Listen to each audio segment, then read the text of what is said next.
মানিকচক ঘাটে ভোররাত থেকে ব্যাপক নদী ভাঙন। প্রায় 1 কিলোমিটার এলাকা জুড়ে গঙ্গা নদীর ভয়াবহ রূপ। ভেঙে গেল অসংখ্য দোকানপাট সহ বাড়িঘর। হঠাৎ কেন ভাঙন, সাধারণ মানুষ কিছুই বুঝে উঠতে পারছে না। ঘটনার পর থেকেই ব্যাপক আতঙ্ক মানিকচক ঘাট এলাকায়। ইতিমধ্যেই সাময়িকভাবে বন্ধ ফেরিঘাটে লঞ্চ চলাচল। ঘটনার খবর পেয়ে মানিকচক থানার পুলিশ প্রশাসন ঘটনাস্থলে পৌঁছে ভোররাত থেকে সাধারণ মানুষকে নিরাপদ স্থানে সরিয়ে নিয়ে যাওয়ার কাজ শুরু করেছে।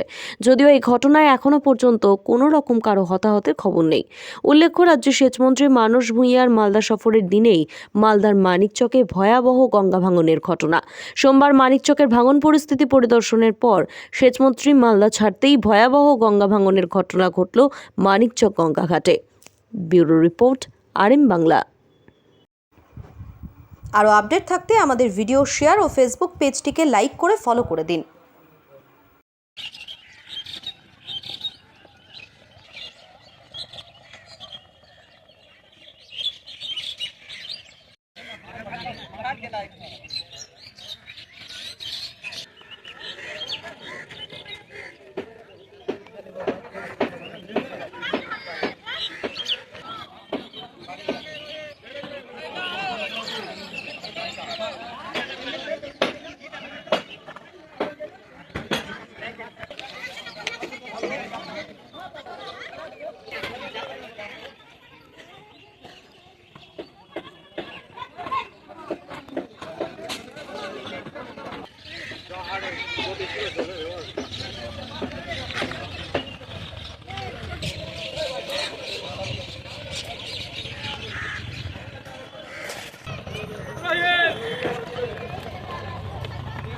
হঠাৎ করে রাতে আমাকে ফোন করলো এখানকার লোক।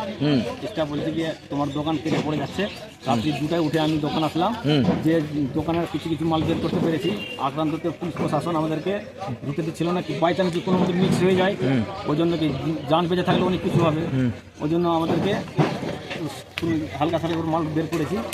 দিয়ে আমরা এখন কি শুনলেন, কি রকম ভাঙন হয়েছে? ভাঙন হয়েছে রাত্রে, স্রোত ছিল না, হঠাৎ ধসে পড়েছে। মাটি হঠাৎ করে বসে গেছে মাটি। আচ্ছা, অনেক দোকান বাড়ি ঘর। কতগুলো দোকান ছিল? দোকান প্রায় 10-12টার মতন জলের মধ্যে তলিয়ে গেছে। কতটা দোকান ভাঙনের মুখে এখন? প্রায় ধরলেন 50-60টার উপরে। আচ্ছা, আর 10টার সঙ্গে সঙ্গে তলিয়ে গেছে? 10-12টার সঙ্গে সঙ্গে তলিয়ে গেছে জলের মধ্যে। এখন কোথায় যাবেন? এখন কোথায় যাবো, আমাদের তো কোনো নাই, আমাদের এখান থেকে আমাদের পেট চলে কোনো মতন। আচ্ছা, কিভাবে হলো এই ভাঙন, কি মনে করছেন, কেন হচ্ছে এই ভাঙনটা? কেন হচ্ছে কি, জায়গা থেকে কাটছে, হঠাৎ কেটে গেল, কোনো দৃশ্য পাওয়া যাচ্ছে না। ভাঙন রোধের কাজ হয়েছে? ভাঙনের কাজ হয়নি, বাদ হওয়ার পর থেকে আর কোনো কাজ হয়নি। আচ্ছা, বর্তমানে দেখছি কি আমাদের এখানে আর থাকার সম্ভাবনা নেই, সব কেটে যাবে। সরকার কিছু আমাদের কিছু সাহায্য যদি করে। ভাঙন রোধের কাজ নিয়ে কি বলবেন আপনি? ভাঙন কাজ তো কোনো কাজই হচ্ছে না, যেখানে সেখানে কাটছে, একটু হালকা সালকে শুরু করে দিলে বা সব চলে গেল। আচ্ছা, শুধু কি বালির বস্তা দিয়ে? বালির বস্তা শুরু হচ্ছে। আচ্ছা, এমনি কোনো পাথর টাথর দিয়ে বাঁধা হচ্ছে না। এই জন্য কি এই অবস্থা? হ্যাঁ, এই জন্যই এই অবস্থা। আচ্ছা, কি চাইছেন আপনারা ভাঙন রোধের জন্য? আমরা চাইছি সরকার যেন ভালো করে তদন্ত করে কাজটা করে করা যাক। আচ্ছা, পাথর দিয়ে কাজ না হলে আমরা এখানে থাকতে পারবো না। কখন আমরা নদীর ধারে আছি, কখন চলে যাবো, কোনো গ্যারেন্টি নেই আমাদের। কত ক্ষয়ক্ষতি হলো মানুষজনের? ক্ষয়ক্ষতি হয়ে গেল। আচ্ছা, পথে বসে গেল সব? সব চলিয়ে গেল, সব দোকানদারগুলো সব পথে সব বসে গেল।